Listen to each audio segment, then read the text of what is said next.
Carly Lenguzé, uma adolescente americana de 16 anos, foi dada como desaparecida por sua família na manhã do dia 13 de outubro de 2018. A Carly estava em casa com a família na Califórnia e em algum momento durante aquela madrugada, a Carly saiu de casa. Provavelmente ela estava vestindo naquela noite uma calça de moletom cinza, uma camiseta branca e sapatos da marca Vans, A Carly deixou seus pertences em casa, principalmente seu celular, que um jovem nunca deixa o celular em casa, e saiu. A Carly foi vista pela última vez por testemunhas que moravam ali perto, caminhando na manhã daquela madrugada do dia 13 de outubro de 2018. E ela nunca mais apareceu em nenhum outro lugar. O que realmente aconteceu, naquelas primeiras horas da manhã do dia 13, ninguém sabe. Então esse é o caso de hoje aqui do podcast Casos Reais. Então, por favor, antes da gente ir para o episódio de hoje, já avalie aqui na plataforma que você estiver ouvindo, tanto Spotify como Deezer, qualquer plataforma que você estiver ouvindo. Compartilha também com as pessoas que você sabe que vão gostar desse podcast. E agora sim eu vou chamar a vinheta e vamos para o episódio dessa semana.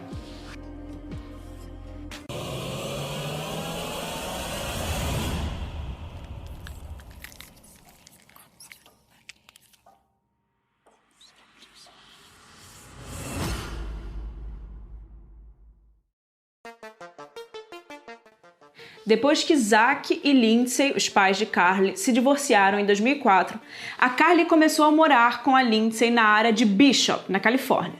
Bishop é uma cidade pequenininha, bem tranquila e com cerca de 14 mil habitantes. Mas só que em 2012, depois de alguns anos, quando a Carly tinha 10 anos, a Lindsay teve que se mudar de cidade. Ela foi morar em Nevada. E acabou que ela deixou a Carly em Bishop com o pai dela, o Zach, e a Melissa, que era a madrasta dela, E ficou em tempo integral com os dois. E a Carly continuou, na mesma cidade, para não precisar mudar de escola, para não ter que se adaptar a uma nova vida em Nevada, com a mãe dela, Mas a relação de todos na família era muito boa. E tudo isso foi feito para manter a Carly na comunidade em que ela cresceu, no ambiente que ela estava acostumada, e também, para ela estava ali sempre com parentes em Bishop, tias, irmãos, os primos dela e também os amigos, Todos viviam naquela área. E foi uma decisão mútua, muito importante, tomada pelos pais dela, que era melhor para Carly na época. Então, a Carly, com 16 anos, estava vivendo com o pai, o Zach, a madrasta, a Melissa, e os dois irmãos mais novos por parte de pai. E ela era bem feliz, conhecida como uma menina muito simpática na escola, e ela não tinha nenhum histórico de conflitos ou qualquer outra coisa que os adolescentes se metem, E Melissa e Zach são casados desde 2009. E a Melissa, foi a última pessoa que viu de fato a Carly, com vida antes de tudo acontecer, Que não se sabe o que aconteceu com ela até hoje. E na noite que tudo aconteceu, no desaparecimento, a Carly, falou para a madrasta dela que ela queria assistir a um jogo de futebol no Bishop Union. Se ela pretendia ir mesmo nesse jogo de futebol, e se ela acabou desistindo de ir por algum motivo, se talvez o grupo dela de amigos planejou fazer outra coisa depois, ou se ela nunca realmente pretendeu ir ao jogo de futebol, a gente nunca vai saber, Não se sabe. O que se sabe é que a Carly não foi a única adolescente a mentir, sobre que estava indo para esse jogo de futebol naquela noite. Então, se eles mudaram de ideia ou se eles nunca planejaram ir, não se sabe. Por volta das 7 daquela noite, a Melissa liga para Carly e pergunta, como que ela vai voltar para casa. A Carly disse que o namorado dela, o Donald, ia levar ela, E que estava tudo bem, Parecia tudo bem também durante a ligação das duas. Não tinha nada fora do normal. Não havia nenhuma indicação de que a Carly também não estava naquele jogo de futebol. E esse jogo estava programado para começar às 7h30 daquela noite. Ela e o namorado foram para uma festa e em algum momento ela fumou uma maconha, ela usou droga. E ela já teve algumas reações ruins anteriores por ela ter experimentado no passado. Então ela já sabia que ela não dava muito certo.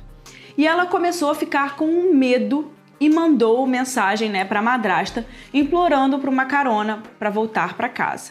A Carly disse pro namorado, que ela não estava se sentindo muito bem e que ela estava querendo muito ir para casa naquele momento. Então a Melissa saiu para buscar a Carly na cidade, né? Porque era um pouco mais distante, né? Onde a família morava. Então a Melissa foi buscar a Carly lá naquele lugar ali onde ela disse que estava. E ela foi sozinha, a madrasta foi sozinha, por volta das 8 horas daquela noite.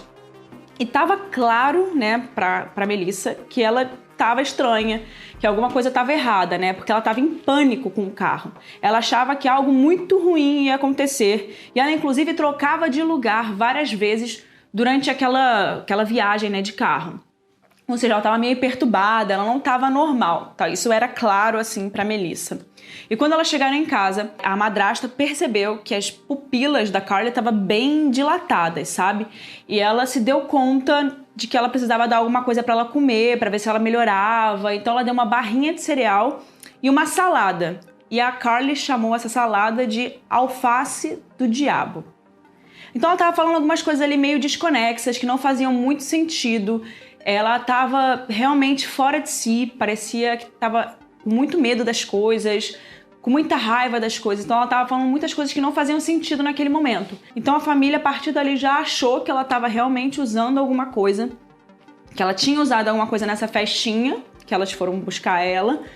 A Melissa disse que ficou, né, aquela madrugada toda conversando com a Carly, dando atenção para ela, até que ela foi dormir no quarto à noite para ter certeza que ela continuaria bem. Elas dormiram próximas umas das outras. E é aqui que a história fica um pouco confusa, porque em alguns depoimentos a Melissa disse que dormiu com ela no mesmo quarto, e em outras partes do depoimento ela disse que não dormiu no mesmo quarto que ela. Então é aqui que eu não sei dizer de fato o que aconteceu, porque ela realmente se contradiz nas versões dessa história. Então ninguém sabe se ela realmente dormiu no mesmo quarto que a Carly naquela madrugada. Por volta das 5h30 da manhã, a Melissa acordou e ela foi procurar por Carly, né? E ela estava acordada ainda, não tinha ido dormir. E aí a Melissa disse que cochilou de novo e acordou mais uma vez, umas 7h15, às 7h30, e foi aí que ela viu que a Carly não estava mais ali por perto e foi procurá-la, né, pela casa. E quando ela se deu conta de que a porta de casa estava aberta e que a Carly não estava em casa, algo estava acontecendo ali.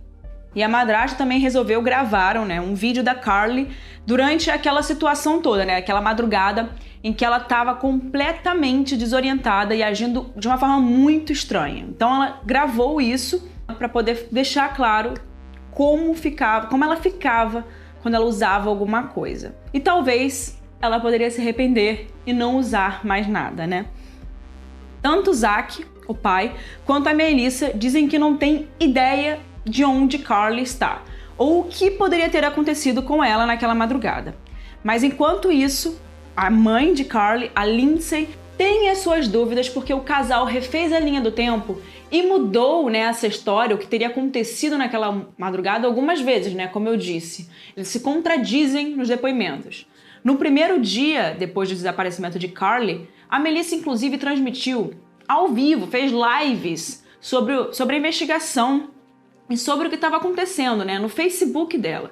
E essas lives acabaram trazendo ainda mais motivos, né, de desconfiança para quem estava assistindo e para todo mundo da família, porque, né, fazer lives enquanto tudo aquilo estava acontecendo, entre aspas, uma coisa que me incomoda como psicoterapeuta licenciada é que os olhos da madrasta mudam constantemente, o que indica que ela tá mentindo, disse Francine Hartzog, uma psicoterapeuta, depois de assistir os vídeos da Melissa no YouTube, né? Inclusive, a mãe de Carly desconfiava muito das declarações de Melissa sobre o desaparecimento da filha dela.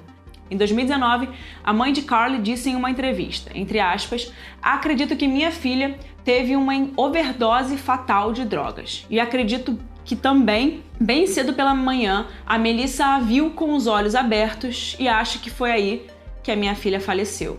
Michael Bond, que é um investigador particular, disse que a polícia não cumpriu o protocolo adequado quando foi feito, né, um interrogatório sobre o desaparecimento de Carly. Ou seja, que a polícia também errou bastante. Ele, inclusive, disse que a roupa de cama de Carly não foi retirada e não foi analisada. Nenhum mandado de busca também foi entregue para ver os carros da família. E a Melissa continuou negando, né, de ter participado de qualquer coisa que envolvesse o desaparecimento de Carly. E ela inclusive diz que é uma acusação horrível. Ela disse que quando tudo aconteceu naquela noite foi tudo muito rápido e que ela acredita que ela não esteja morta, que ela realmente esteja desaparecida até hoje.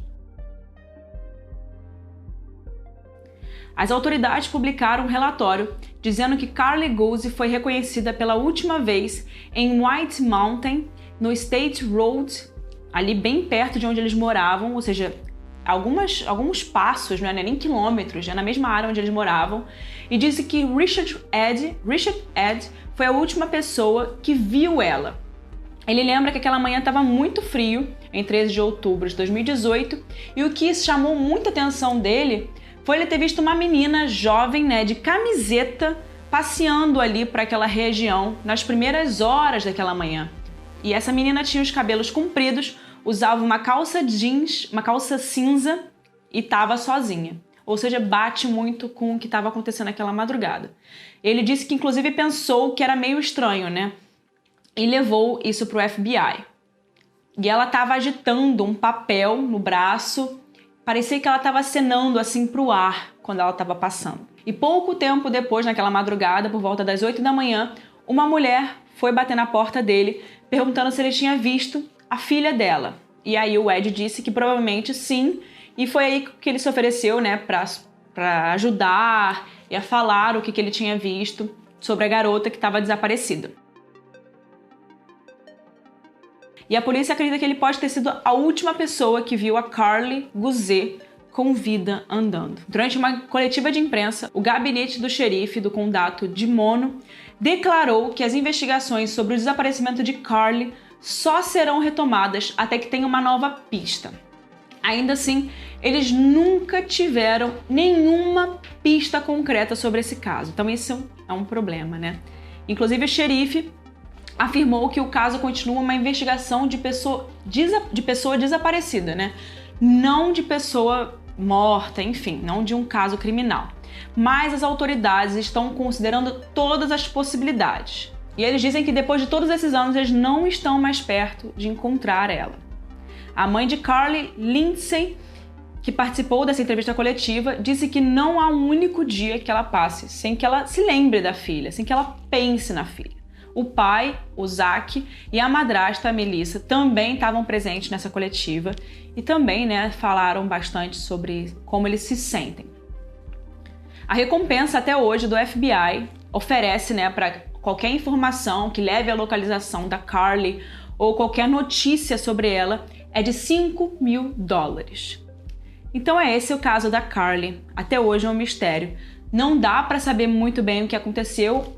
Eu tenho a minha opinião, então esse é o momento da minha opinião. Eu gosto sempre de dar minha opinião no final, né? Eu acho que é sempre muito importante. Eu acho que realmente alguma coisa aconteceu ali relacionado à droga. Naquele momento ali da madrugada, ela realmente não reagia bem e ela já sabia disso, já era conhecida, né? Os amigos, a família, todo mundo já conhecia, já sabia que ela não reagia muito bem a esse tipo de substância, que no corpo dela não fazia bem, na cabeça dela não fazia bem. E ela provavelmente usou alguma coisa um pouco mais forte do que ela costumava usar, do que os familiares sabiam que ela usava, e aquilo não fez bem para ela definitivamente, e eu acredito que realmente ela saiu andando. O FBI não ia deixar nada passar dentro daquela casa que fosse suspeito. Então, assim, eu vi muitas coisas no Facebook, nas redes sociais sobre esse caso. As pessoas realmente acham que algo tem a ver com a Melissa, com a madrasta, mas eu não sei porque o FBI não ia deixar passar tantas coisas assim que eles poderiam ter pego, né, da família. Então é isso. Esse é o caso de hoje. O caso da Carly é um mistério. Até hoje eu fico tentando entender. Se você quiser acompanhar, tem muita coisa no Facebook sobre o caso dela, tem muita coisa nas redes sociais, no Reddit sobre o caso dela, porque realmente até hoje as pessoas estão procurando por ela até hoje, porque não faz sentido. Uma menina jovem, bonita, como é que não tem nenhuma pista sobre ela, né? Como é que não consegue nem achar um corpo que seja, depois de tantos anos, né? Então esse foi o episódio de hoje, espero que vocês tenham gostado. Esse caso realmente é muito doido. Então, se você quiser deixar alguma opinião sobre o que você acha, me manda no meu Instagram, @erica_mirandas com S no final, que eu quero ler o que você acha, sua opinião sobre esse caso. E claro, também compartilha aí com alguém que você acha que vai gostar. Ou compartilha também nos seus stories, me marca que eu sempre reposto vocês. Então até o próximo caso, vejo vocês semana que vem.